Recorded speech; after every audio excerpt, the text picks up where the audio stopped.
Hey everybody, and welcome back to the house at Long Meadow. Today it is a beautiful day. It's sunny, although a little bit windy here on our hill, but the next couple of days are going to be kind of nasty. So I've got a bin of onions that I want to get in the ground. Now, these onions came in about a week ago, but I just wasn't to the position with the holidays where I could get these in the ground. So I laid them out, set them in a cool spot, and waited for a great day like today to do some gardening. So come along with me and let's plant some onions. Okay, so before we start getting our onions in the ground, let me share with you guys a little bit about the gardening method that we use here at House at Long Meadow. So growing up, I gardened with my family and my dad and my grandparents. And the style of gardening that most people do around here in East Texas is your typical row style gardening. You till a field, make your rows, plant in your rows. And while that works well for commercial growers with heavy equipment, it can often be really labor intensive for the home gardener. So by the mid-season of gardening, no one would want to go out and bring in crops out of our home garden. There were always weeds, it was overgrown, and it just wasn't suited well for what we were wanting to do here at House at Long Meadow. So I dug through the depths of YouTube, did a lot of internet research, and came across a gardener out of the UK called Charles Dowding. Now, the method that he uses called no-dig gardening or no-till gardening. So basically what Charles Dowding teaches through his videos here on YouTube is when you come to your space or your land, wherever you're wanting to start your garden, you lay over your land a layer of cardboard. So here we came in, we layered a whole layer of cardboard over this piece of our land where we knew we wanted to garden. In a lot of places, we added 2 layers of cardboard just to make sure that we had the ground really nice and covered. And what that does is it suppresses everything that's here that's native to this piece of property. So we have a lot of poorjoe weeds, we have a lot of Bermuda grass growing, dollar weed, tons of weeds that would just grow up in tilled earth if we were growing that way. So by layering that cardboard over our entire garden, we were suppressing everything that was here to start with. The next thing we did was bring in a truckload of compost from a local supplier. We made our beds, which are 4 feet wide by anywhere from 10 feet long to 16 feet long. And we laid that compost in about 6 inches deep on year 1 and created those beds. Then in between each bed, we came in and we mulched with hardwood mulch from our local hardware store. So that is the basis for our garden here at House at Long Meadow. So year 1, there was no weeding to be done. None at all. We're about to start our 4th season of growing with this method. Last year, we needed a little bit more weeding than we typically had in years past. The reason for that was I had a baby in the middle of the summer, and so I got really behind on gardening chores. But nevertheless, I think the weeding only took a couple of hours for the entire season. What I could easily do with just a small hand hoe, I can just go around and turn over any weeds that we have here in the garden. Now, we still, because we have that layer of cardboard that disintegrated into the ground, but because we suppressed everything that was here first, we do not have weed seeds or weeds growing up through the base of our garden. We've kept this nice and covered with our mulch each year, with a new really thin layer of compost over the tops of all of our existing beds, just to add some fertility back to the soil. But that method really keeps the weeds suppressed in our garden. Now, what does happen is we're here on an extremely windy hill where we grow. So each season, all of the weeds around us in the pastures, in this pasture to the west of our garden, those weed seeds will blow into the garden and can sprout new weeds in the beds. But since we do a good job of layering on new compost at the end of every growing season, then it keeps the weed pulling task very minimal, which is nice.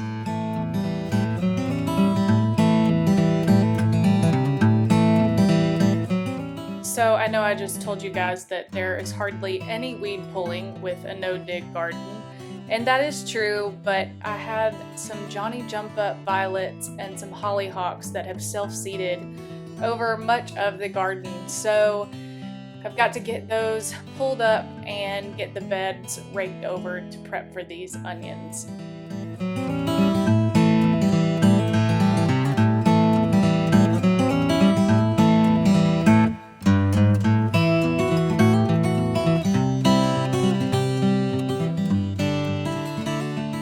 Okay, so on to the task of the day, planting onions. So I've got a few varieties that I'm growing. One of those is a 1015 sweet onion. So this onion was bred so that the seeds are sown on 10/15, October the 15th. I always grow a variety every year called Texas Early White. That produces a really large, nice white onion. It does not have a really long storage life, but it's a really good onion. They produce really early in the season, so I can start coming out here and pulling onions early, even before they're ready to be harvested, and we go ahead and start eating on those earlier in the season. And then the last onion we grow is a red Creole. Now, the red onions, typically, because they're less sweet, they're going to store longer. There's less sugars in that onion. And so we're able to eat on those onions for, I would say, around 8 months. We typically plant these onions in January here in Zone 8A, and we harvest usually sometime in May or June. And so we're able to eat on those red Creole onions from summer all the way to usually January or February of the next year. We are down to our last box and we're eating on the last few onions that we have from last year's crop. So those are the onions that we grow here. Now, we also grow from slips. These are onion slips. So they're a little baby onion that comes from Dixondale Farms. And we grow from these because they're just really easy to grow from. I have not yet been successful growing onions from seed. And so these slips are nice. We can get them into the ground really easily. We don't have to worry about germination. They're already germinated. We can get them in the ground and they typically do really, really well for us. All right, now if you're buying onions from Dixondale or buying slips from somewhere local to you, most of the recommendations are going to be that you plant these slips about 4 to 6 weeks before your last frost date. Now, my last frost date here in Zone 8A is the first week in April, which would mean that I need to plant these onion slips in mid-February. Now, it is the first week in January, so you might be asking why I am planting my onions 6 weeks early. And that is because in years past, when I have followed the recommendations to plant in mid-February, I never had a lot of success getting those onions to grow and bulb out really well before it just got too dang hot here for them to do so. So I started a couple of years ago planting my onion slips really early, even though that meant that we might be at risk for some winter storms or other things that could cause us to lose that crop. But what we typically do, get them in the ground. It takes a couple of weeks for those roots to get established. These are dormant onion plants right now. So it takes a few weeks for them to get established and get growing. Once they do, when we are going to have really nasty weather, what I do is I just cover them like you would any other maybe non-hardy plant to your zone. So we have some hoops that go over these beds that we made out of a PEX piping, a plumbing pipe from Lowe's. So we made some hoops that would fit well over our 4-foot beds. We'll come in, install those over the onions, and we can slip some row cover over those onions to protect them. But in doing that, I've been able to get a really great onion harvest the last few years. They've bulbed out a lot better, and we've just had a really, really good crop. Now, on fertilizing, a lot of companies that sell onions will recommend that you fertilize with like an ammonia nitrate just to help those plants get going. Because we grow in straight compost and we constantly are adding fresh compost to our beds every single season, I have not really had to fertilize at all. This compost has a lot of really good fertility in it, which my onions seem to do really well in. The one thing you want to look for when your onions start growing is the number of leaves that are growing on these onion plants when they start to shoot up before they've started to bulb out.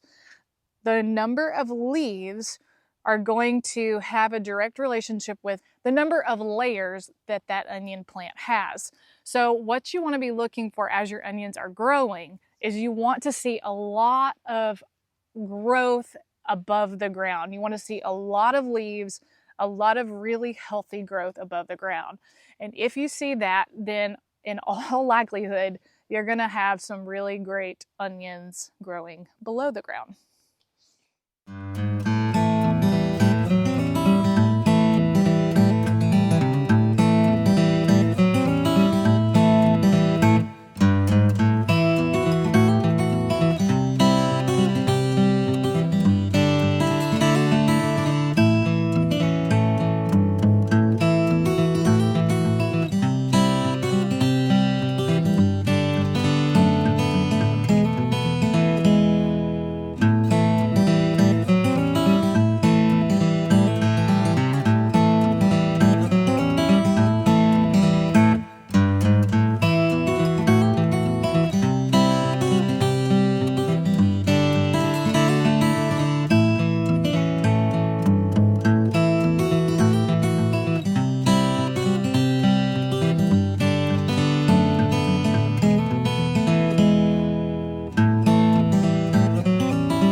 Okay, so when you're getting those onions in the ground, all I do is I just make a little dibble in the ground. And I usually go about 6 inches apart, more or less. And then all you want to stick under the ground is just that little bulb part of your onion. It's only going to go into the ground about 1 inch. We don't want to stick it so deep that when this onion gets ready to start bulbing out, it's trapped in the ground and it's too tight. That'll keep it from producing a really good bulb, especially if your ground is tight and compacted. Luckily, with our compost beds, it's pretty loose soil, and so we don't really have too much of a problem. But about 1 inch in the ground, stick those roots down, cover it kind of loosely around the sides. Okay, it's almost supper time and it's starting to get a little dark around here, so I'm about to head in and we will finish this project another day. But I wanted to mention, if you have not bought your onion slips yet and you're going to go out and do so because you saw this video, you want to make sure that you're ordering the right type of onion for your zone. So here in the lower half of the United States, like I said, I'm in zone 8A. I have to order short day onions. That means that my daylight hours are not as long as someone who is up in a northern part of the United States. They would need to order a long dayed onion. So when your onions start bulbing in the spring, what's going to trigger them to bulb and start growing is your daylight hours. So you need to make sure that you're ordering an onion variety that's going to be suited for your area. If you live in a short day area like I do and you order long day onions, the likelihood of you getting those onions to bulb is probably next to none. They're just not going to perform because that's not where they're meant to be grown. So make sure that you check that out. Whatever zone you're in, be sure to figure out if you're a long day, intermediate day, or short day onion grower. Please like and subscribe if you've enjoyed this content today. We're glad you came by and spent time with us in the garden, and we hope you come back soon.